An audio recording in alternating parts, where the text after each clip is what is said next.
चमके बिहार गम के बिहार अमृतकाल में दम के बिहार ये कोई फिल्म का गाना नहीं है बल्कि एनडीए का चुनावी सॉन्ग है। आपको बता दें जिसमें सीएम नीतीश और पीएम मोदी समेत सभी एनडीए नेताओं को दिखाया गया है। इस सॉन्ग में नालंदा विश्वविद्यालय राजगीर के ग्लास ब्रिज जीविका दीदी किसान सम्मान योजना समेत एनडीए सरकार में बिहार में विकास की रफ्तार का जिक्र है। आपको बताते चले साथ ही लालू काल के समय के गुंडा राज का भी जिक्र किया गया है जिसे लेकर बिहार में विवाद शुरू हो गया। देखिए ये पूरी रिपोर्ट।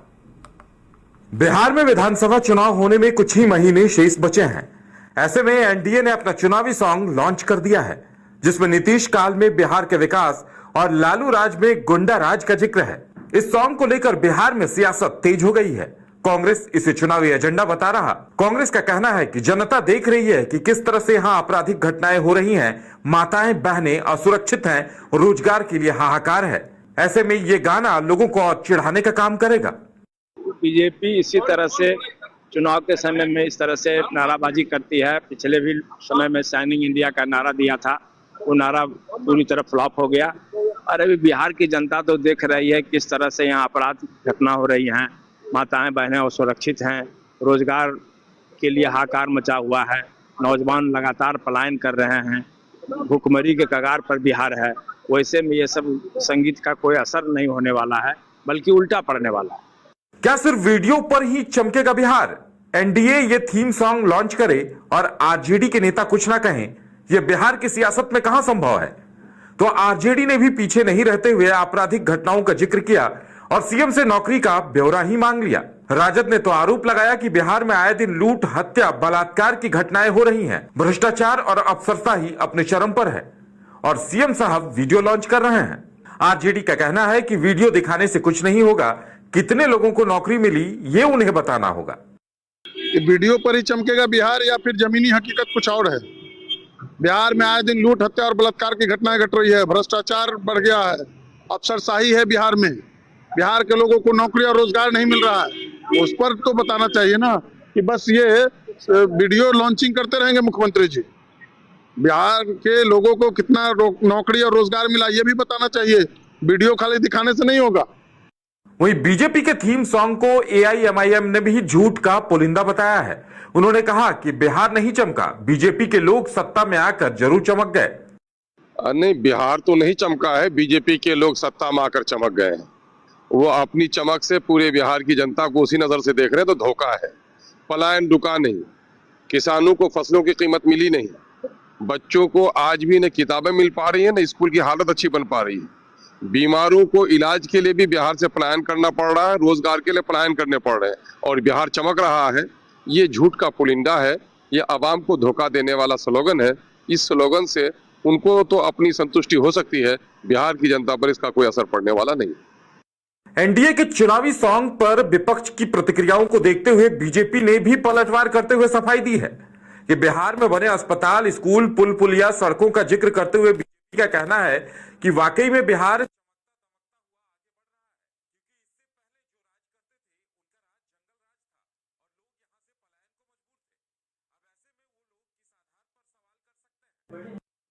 क्या उनके पास सवाल क्या है? वो सवाल कुछ नहीं कर सकते हैं।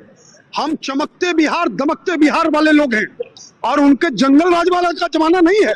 आज अगर हमारा सॉन्ग चमकते बिहार और दमकते बिहार का है तो इसमें गलत क्या है? पूरे बिहार में आप देखिए किस तरह से सड़कों का जाल बिछ रहा है, किस तरह से 4 लेन और 6 लेन सड़कें बन रही है, कैसे पुल बन रहे हैं, कैसे विद्यालय बन रहे हैं, कैसे अस्पताल बन रहे हैं। तो चमकता बिहार है ही है। एनडीए के चुनावी सॉन्ग पर विपक्ष की प्रतिक्रियाओं को देखते हुए जेडीयू ने भी कहा है कि चुनावी सॉन्ग पूरी तरह से बिहार के परिप्रेक्ष्य में सही है क्योंकि सीएम नीतीश के नेतृत्व में बिहार ने जो विकास किया है वो अतुलनीय है और चुनावी कैंपेनिंग सॉन्ग में उसी की झलक दिखाई गई है। और अपराध को लेकर जेडीयू ने कहा है कि जो भी अपराध कर रहा है आज उन्हें सख्त से सख्त सजा दी जा रही है और यही बिहार का परिवर्तन है। नहीं, ये गलत है। कैंपेन सॉन्ग बहुत अच्छा बना है। जितना माननीय मुख्यमंत्री नीतीश कुमार ने आज तक विकास किया है उसकी झलक उसमें दिखाई गई है और ये अच्छा है और सक्सेसफुल रहेगा ये कैंपेन सॉन्ग। अब ऐसे में देखना दिलचस्प होगा कि अक्टूबर-नवंबर में जब बिहार विधानसभा के चुनाव होंगे तो एनडीए का यह चुनावी सॉन्ग कितना कमाल दिखाएगा। सहयोगी सोनू के साथ महिपराज, न्यूज बाय। विधानमंडल 312 करोड़ 37 लाख 81 हजार रुपए, सामान्य प्रशासन विभाग 1200 46 करोड़ 22,86,000 रुपए। योजना में विकास विभाग 2,602 करोड़ 18,06,000 रुपए। लोक स्वास्थ्य अभियंत्रण विभाग 2,702 करोड़ 63,10,000 रुपए। मद्य निषेध उत्पाद एवं निबंधन विभाग 692 करोड़ 59,65,000 रुपए। आपदा प्रबंधन विभाग 9,233 करोड़ 95,38,000 रुपए। विज्ञान प्रौद्योगिकी एवं तकनीकी शिक्षा विभाग 1,158 करोड़ 99,99,000 रुपए। अनुसूचित जाति अनुसूचित जनजाति कल्याण विभाग 1,935 करोड़ 64,56,000 रुपए। गन्ना उद्योग विभाग 192 करोड़ 36,11,000 रुपए। पर्यटन विभाग 1,103 करोड़ 90,82,000 रुपए। परिवहन विभाग 530 करोड़ 99,38,000 रुपए। नगर विकास एवं आवास विभाग 11,982 करोड़ 25,83,000 रुपए। लघु जल संसाधन विभाग 1,839 करोड़ 11,36,000 रुपए। समाज कल्याण विभाग 8,774 करोड़ 62,72,000 रुपए। खेल विभाग 248 करोड़ 39,37,000 रुपए से अधिक राशि प्रदान की जाए।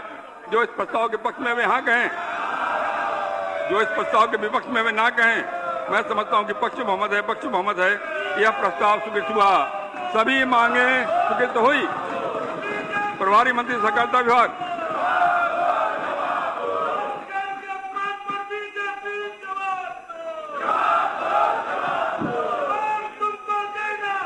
पढ़िए। अध्यक्ष महोदय, मैं कंपनी अधिनियम 2013 की धारा 395 के तहत बिहार राज्य भंडार निगम के वित्तीय वर्ष 19-20 का वार्षिक प्रतिवेदन की एक प्रति सदन पटल पर रखता हूं। माननीय सदस्यगण, आज दिनांक 21 मार्च 2025 के लिए स्वीकृत निवेदनों की संख्या 44 है। अगर सदन की सहमति हो तो इन्हें संबंधित विभागों को भेज दिया जाए। माननीय सदस्यगण, कल 22 मार्च का दिन हम सभी के लिए गर्व और हर्ष का दिन है। 22 मार्च 1912 को हमारे बिहार राज्य की स्थापना हुई थी और तभी से वह दिन हमें अपनी समृद्ध सांस्कृतिक विरासत, गौरवशाली इतिहास और प्रति और बढ़ते कदमों की याद दिलाता है। मैं माननीय मुख्यमंत्री के प्रति आभार व्यक्त करता हूं कि उन्होंने इस दिन को स्मरणीय बनाने के लिए पूरे राज्य में इसे राजकीय समारोह में मनाने की शुरुआत की है। मैं आप सभी को और आप सबके माध्यम से बिहार की जनता को बिहार दिवस की हार्दिक बधाई देता हूं। अब सभा की कार्रवाई सोमवार दिनांक 24 मार्च 2025 को 11 बजे पूर्वाह्न तक के लिए स्थगित की जाती है।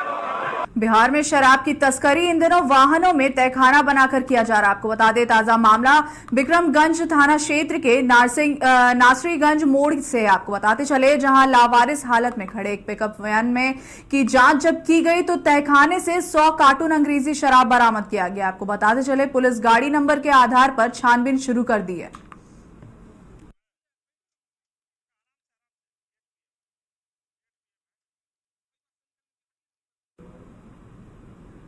पटना जिला के बाढ़ अनुमंडल से आपसी विवाद को लेकर दो पक्षों में गोलीबारी हुई है। आपको बता दें, इस घटना में एक व्यक्ति घायल हो गया जिसे इलाज के लिए पीएमसीएच रेफर कर दिया गया। आपको बताते चले, बाढ़ एएसपी राकेश कुमार ने बताया कि पुलिस ने मौके से 2 खोखा बरामद किया है और 2 आरोपियों को गिरफ्तार भी कर लिया गया है। घटना का सीसीटीवी फुटेज की भी सामने आया है, जिसके आधार पर कार्रवाई जारी है।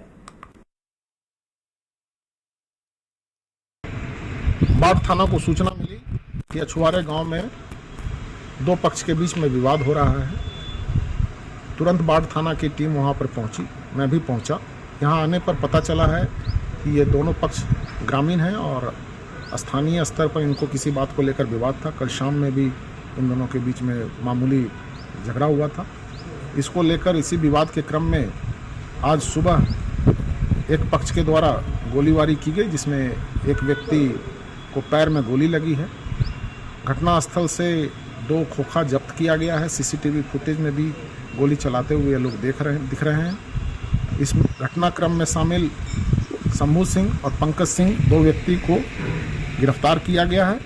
बेगूसराय में अपराधियों का तांडव लगातार देखने को मिल रहा है। बता दें आपको, बेखौफ अपराधियों ने मुजफ्फरपुर के सांसद राजभूषण निषाद के मामा को गोली मारकर घायल कर दिया। आपको बताते चले, घायल को इलाज के लिए सदर अस्पताल में भर्ती कराया गया। घटना चोरिया बरियारपुर थाना क्षेत्र के कुंभी गांव की है। घटना के संबंध में घायल मालिक साहनी ने बताया कि ये बीती रात को जब दुकान बंद कर लौट रहे थे, तभी बाइक सवार 3 बदमाशों ने ताबड़तोड़ फायरिंग की, जिससे एक गोली पैर में लग गई। वहीं गोली लगने लगते ही मालिक सानी आप बेहोश होकर वहीं पर गिर गया और अपराधी हथियार लहराते हुए मौके से फरार हो गए। घटना की सूचना पर पुलिस घटनास्थल पर पहुंची और मामले की छानबीन में जुट गई है।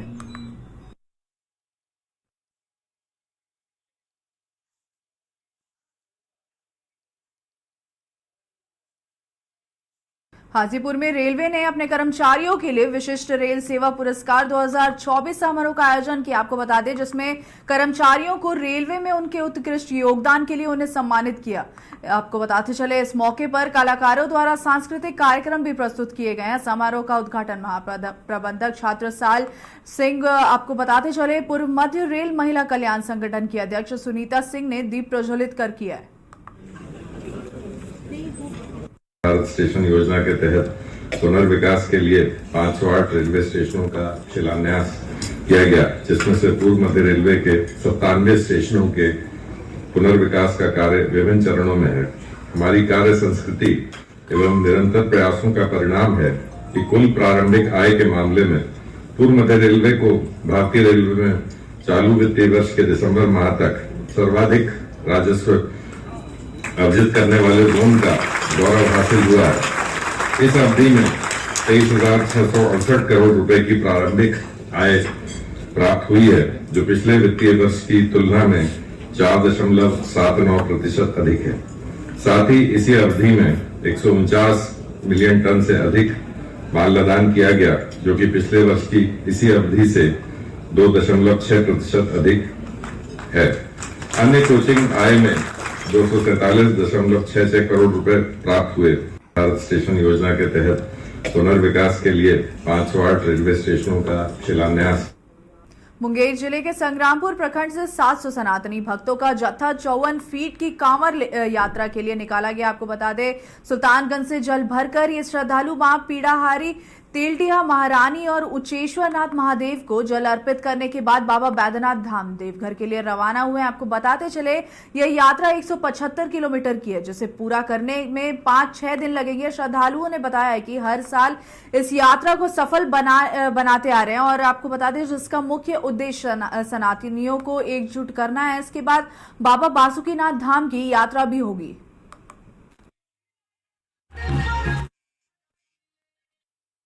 बाबा अजगीबीनाथ से माँ टेल्डिया दुर्गा की अनुकंपा से ये कांवर यात्रा जो है हर वर्ष हम लोगों का ये 7वां वर्ष है, निकालते हैं। ये अजगीबीनाथ से लेकर के देघरा पहाड़ होते हुए संग्रामपुर होते हुए कुमरसार होते हुए फिर हम लोग चलेंगे देवघर। देवघर से फिर हम लोग निकलेंगे तो फिर वासुकी नाम की अंतिम यात्रा होती है। वहाँ से रास्ते में इतने भक्त मिलते हैं कि वो उन्होंने सारा खाना पीना जितना भी है सब देते जाते हैं और हमारा भी अधिकार रहता है। तो इतना बड़ा सफल यात्रा का तय करने का सनातन का और हमारा एक ऐप है सनातन ऐप बम बासुकी का भी एक है ग्रुप, उसमें शेयर कीजिए और उसको देखिए। सनातन को आगे बढ़ाना है। होगा ये यात्रा 5 से 6 दिन का है। का चेन लूटने का विरोध करने पर एक युवक की गोली मारकर बदमाशों ने हत्या कर दी। आपको बता दें घटना को अंजाम देने के बाद बाइक सवार मौके से फरार हो गए। घटना की जानकारी मिलते ही मौके पर आसपास के लोग जुट गए और घायल युवक को इलाज के लिए हाजीपुर सदर अस्पताल लाया गया, जहां डॉक्टर ने प्राथमिक जांच के बाद बेहतर इलाज के लिए पीएमसीएच रेफर कर दिया। आपको बता दें कि हालांकि इलाज के दौरान युवक की मौत हो गई। मृतक की पहचान महिसौर थाना क्षेत्र के डी बुचौली निवासी राहुल आनंद के रूप में की गई है। वहीं पुलिस आसपास में लगे सीसीटीवी फुटेज के आधार पर बदमाशों की गिरफ्तारी के लिए लगातार छापेमारी कर रही है।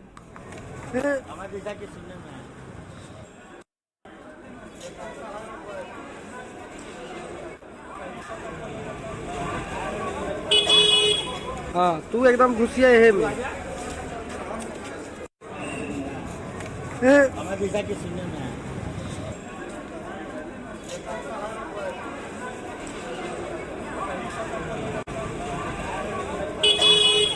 हाँ तू एकदम घुसिया है